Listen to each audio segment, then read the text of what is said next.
ಎಲ್ಲರಿಗೂ ನಮಸ್ಕಾರ. ಎಲ್ಲರೂ ಹೇಗಿದ್ದೀರಾ? ಎಲ್ಲರೂ ಚೆನ್ನಾಗಿದ್ದೀರಾ ಅಂತ ಭಾವಿಸ್ತಾ ವ್ಲಾಗ್ನ ಶುರು ಮಾಡ್ತಾ ಇದ್ದೀನಿ.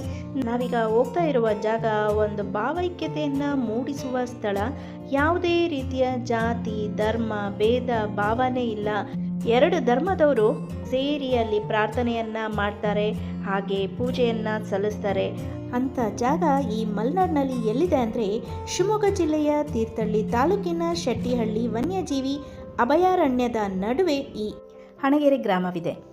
ಇದು ಹಜರತ್ ಸೈಯದ್ ಸಾದತ್ ಅವರ ದರ್ಗಾವಾಗಿದ್ದು, ದರ್ಗಾದ ಒಳಗಡೆನೆ ಹಿಂದೂ ದೇವತೆಗಳಾದ ಭೂತಪ್ಪ ಚೌಡಮ್ಮನನ್ನು ಆರಾಧಿಸುತ್ತಾರೆ.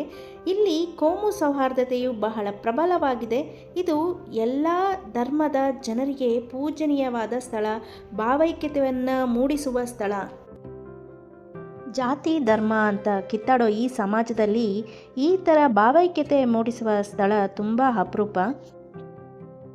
ಬನ್ನಿ ಒಳಗೋಗಿ ನಾವು ಪೂಜೆಯನ್ನು ಮಾಡ್ಕೊಂಡು ಬರೋಣ.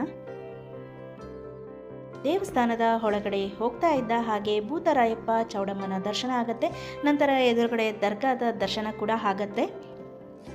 ಇಲ್ಲಿನ ವಿಶೇಷತೆ ಏನಂದರೆ ಹಿಂದೂ ಮತ್ತು ಮುಸ್ಲಿಂ ಎರಡು ಧರ್ಮದವರು ಸೇರಿ ಪೂಜೆಯನ್ನು ಮಾಡ್ತಾರೆ. ತಮ್ಮ ಸಮಸ್ಯೆಗಳಿಗೆ ಹರಕೆಯನ್ನು ಕಟ್ಕೊಳ್ತಾರೆ. ಹಣದ ಸಮಸ್ಯೆ, ಆರೋಗ್ಯದ ಸಮಸ್ಯೆ, ಸಂಸಾರ ಹಾಗೆ ಶತ್ರು ವಿನಾಶಕ್ಕಾಗಿ ಹರಕೆಗಳನ್ನು ಹೊತ್ಕೊಳ್ತಾರೆ.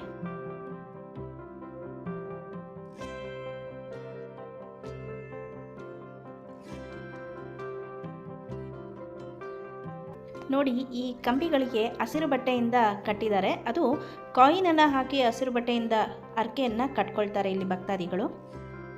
ಅಮಾವಾಸ್ಯೆ ದಿನದಲ್ಲಿ ಬಹಳಷ್ಟು ಭಕ್ತಾದಿಗಳು ಇಲ್ಲಿ ಸೇರಿ ಪೂಜೆಯನ್ನು ಮಾಡ್ತಾರೆ, ಹಾಗೆ ತಮ್ಮ ಹರಕೆಗಳನ್ನು ಸಲ್ಲಿಸ್ತಾರೆ.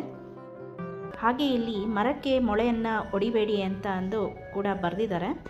ಕೋಮು ಸೌಹಾರ್ದತೆ ಶಾಂತಿಯುತ ಮತ್ತು ಪ್ರಗತಿಪರ ಸಮಾಜಕ್ಕೆ ಅತ್ಯಗತ್ಯ. ಆದರೆ ಶತ್ರು ವಿನಾಶಕ್ಕೆ ಅಂತ ಫೋಟೋಗಳನ್ನು ಇಟ್ಟು ಮಳೆ ಹೊಡೆಯೋದು ಸರಿಯಲ್ಲ. ನಮ್ಮಿಂದ 4 ಜನಕ್ಕೆ ಒಳ್ಳೇದು ಮಾಡೋಕ್ಕಾಗಲಿಲ್ಲ ಅಂದರೂ ಪರವಾಗಿಲ್ಲ, ಆದರೆ ಕೇಡನ್ನು ಮಾತ್ರ ಬಯಸಬಾರ್ದು ಅನ್ನೋದು ನನ್ನ ಅಭಿಪ್ರಾಯ.